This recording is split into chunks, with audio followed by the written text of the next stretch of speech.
অভ্যাসটা চাইলেই কিন্তু বদলানো যায় না। কালকে দেখছিলাম এনসিপির একজন মুরব্বী, তিনি বক্তব্য শেষে বললেন ইনকিলাব জিন্দাবাদ, জয় বাংলা, পরে বললেন সরি সরি, কিন্তু পরবর্তী সময় তাকে থানায় দেওয়া হলো। এই যে ধরেন দীর্ঘদিনের জয় বাংলা বলার অভ্যাস এখন হয়তো বিভিন্ন দলের স্রোতে মিশে গেছে, কিন্তু এই অভ্যাসটা চলে আসতেছে অনেক জায়গায় দেখবেন। আমি ওই দিন মহিলা দলের একটা দিছিলাম কেরানীগঞ্জে, জামাতের দিছিলাম, বিএনপির দিছিলাম, যে এটা হচ্ছে কারণ এই দলগুলো এখন যাদেরকে টানছে ম্যাক্সিমামই সাবেক আওয়ামী লীগ, যুবলীগ, ছাত্রলীগ। তো সাবেক ছাত্রলীগ নেতা সার্জিস আলম বঙ্গবন্ধুকে নিয়ে একসময় মুখের মধ্যে ফেনা তুলা ফেলা, বাবা বাবা ডাকতে ডাকতে এখন রাজনৈতিক বিবর্তনে সার্জিস এখন টোটালি বঙ্গবন্ধু বিরোধী একটা ক্যারেক্টার। কিন্তু তার মধ্যে যে ছাত্রলীগের ব্লাড, এটা কি বের হইছে? হয় নাই। এনসিপির নেতাদের প্রতি বা এনসিপির এই ছেলেপুলেগুলোর প্রতি সারা বাংলাদেশের মানুষের বিরক্তির একটা মূল কারণ হচ্ছে এদের অদম্য কথাবার্তা বা ধরেন ব্যালেন্সলেস কথাবার্তা। সার্জিস গতকালকে যে ভাষায় কথা বলেছে, আদৌ কি এটা একজন ন্যাশনাল লেভেলের লিডার হিসাবে এই ভাষাগুলা বলা যায়? এটা তো ভাই স্পষ্ট আপনি থ্রেট দিচ্ছেন, আপনি মানে হুমকি ধামকি দিচ্ছেন। ওই যে ছাত্রলীগের ব্লাড বইলা কথা। কেন এই কথাগুলো বললাম? এনসিপির আবদার তাদেরকে শাপলা ফুল দেওয়া হোক। তা আমিও জানি না যে নির্বাচন কমিশন কেন তাদেরকে শাপলা ফুল দিল না। এখন শাপলা ফুল দিলে কি এটা জাতীয় কোনো ক্ষতি হবে? যদি না হয়তো দিয়ে দেন। কথার কথা, লিস্টের মধ্যে 100টা মার্ক আছে, যে যাকেই মার্কা পছন্দ করতে হবে এই 100টার মধ্যে করতে হবে।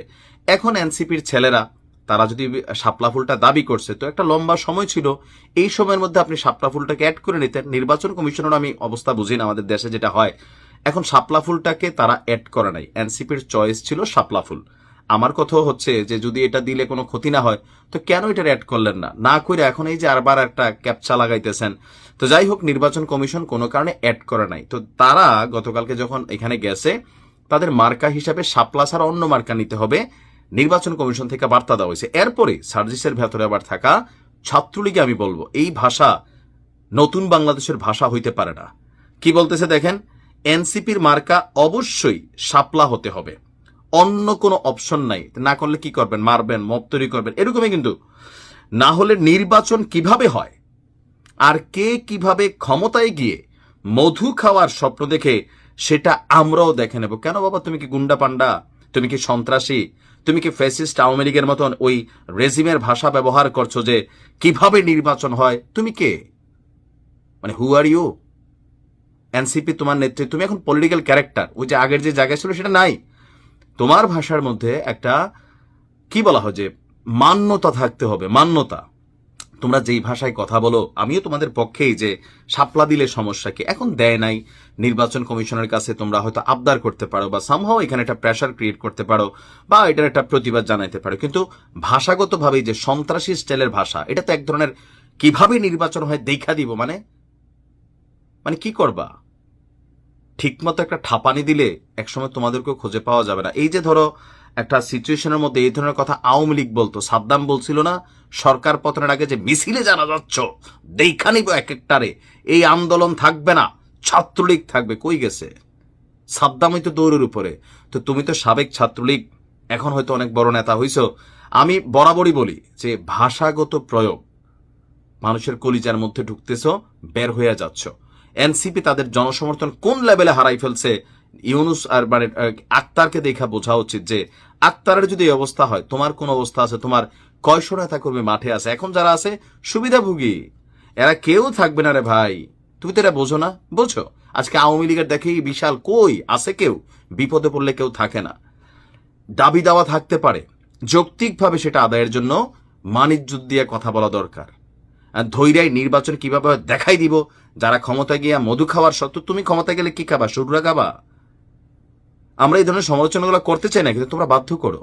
তোমাদের সরকার, তোমরাই ডক্টর ইউনূসকে এখানে ডাইকাই না বসাইছো।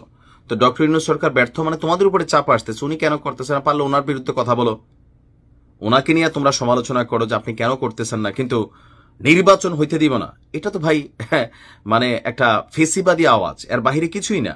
ওই যে পুরোনা যে একটা হয়তো ছাত্রলীগ ভাব ভিতরে আছে, এটা থেকে মুক্ত হইতে পারে নাই। বাট এই ধরনের ভাষা প্রয়োগ বন্ধ করতে হবে। মুখ আছে যা বললাম, আর এই অতিরিক্ত কথা বইলা পাকনা পাকনা, রাগ হইও না ভাইয়া, গোসা হইতে পারে আমার ভিডিও তোমার সামনে গেলে। সারা বাংলাদেশে দেখো এক বছরে তোমাদের অবস্থান কোথায় পড়ে গেছে, আলোচনায় আসো? আগে তোমরা বক্তব্য দিলে লক্ষ লক্ষ মানুষ শুনতো, ইন্টারেস্ট ছিল, কই এখন? বিরোধী রাজনৈতিক দলগুলোকে সম্মান করো। সরকারের যে সেক্টরগুলো আছে তোমাদের দাবি যৌক্তিক, কিন্তু আদায়ের যে কৌশল বা ভাষা সেটা হচ্ছে সাংঘর্ষিক। অপরদিকে ডক্টর মোহাম্মদ ইউনূস আমেরিকা থেকে কিন্তু বার্তা দিচ্ছে, সেখানে যাইয়া জাতিসংঘের বিভিন্ন মিটিং টিটিং হচ্ছে যে আগামী ফেব্রুয়ারিতে নির্বাচন হবে, দুনিয়ার কোনো শক্তি নেই যে নির্বাচনকে থামায়। তো তোমাদের মতন এনসিপির যেই নেতারা এরকম ভাষা প্রয়োগ করে, বোঝা উচিত তোমাদের যিনি বস ডক্টর ইউনূস তিনি কিন্তু বলতেছে কোনো শক্তি নাই যে নির্বাচনটা ঠেকাইতে পারবে। তোমরা বলতেছো ঠেকাই দেখাই দিবা, আদৌ পারবা? বিএনপি জামাত যদি সাইড হয়ে যায় টিকবে এনসিপি? বুঝতে হবে। তো ডক্টর ইউনূসের স্পষ্ট বার্তা যে ফেব্রুয়ারিতে নির্বাচন হবে। আর আমার নির্বাচন কমিশনের কাছে বক্তব্য যে ধরেন একটা মার্কা ছিল না, এখন এটা তো কোনো এমন কোনো আইকন না যেটা দিলে ধরেন রাষ্ট্রীয় সন্ত্রাসবাদ বা কোনো মানে নেগেটিভ কোনো কিছু সামনে আসতেছে।